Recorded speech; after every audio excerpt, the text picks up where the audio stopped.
вечер. Искам да попитам за телефона ми. Купих си наскоро един ваучер, ама такова. Той е много голям, не мога да го песня от телефона. Не се ли?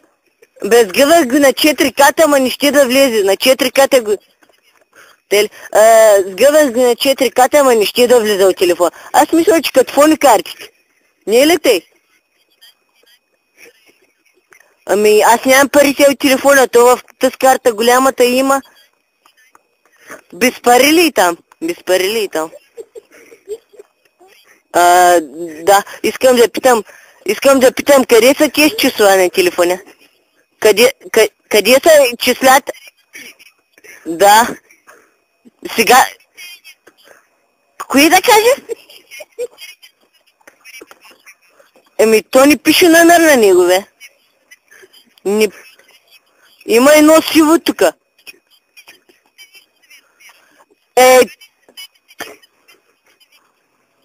Госпожа, тук има едно сиво нещо и под него сигурно има числа, ама няма отгоре.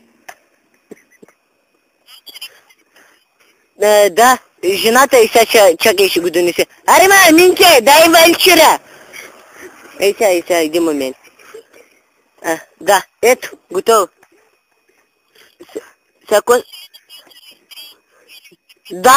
Да. Какво да изтрия? С гумичка? С гумичка ли? Ми какво? С какво? Стотинка? Ами аз имам само книжни левови, бе. Жена, търси сега стотинки. Как си ги дала на детето за сладолет, ма? Търси!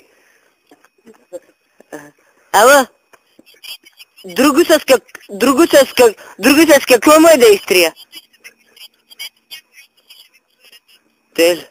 Ама в нашото село дали ще има? Къде да отида в този... Ами... Аз съм от Чеко, бе.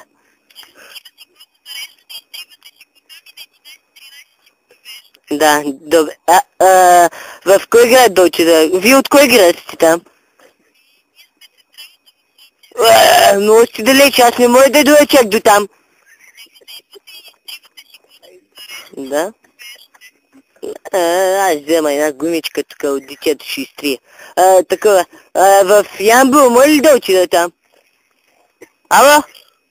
В Ямбол мога ли да отида? Той е на 33 км. Добре.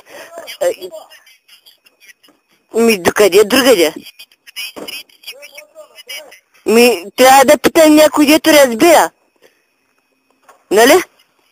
Някой тук от нашото село, дето разбира. Да, не моята те без пари от телефона, аз зато и скупях такова с карта. То не моята и без пари от телефона да говоря не мога. Да, трябва да заредя. Добре, много беше приятно ми. Довиждане и на вас.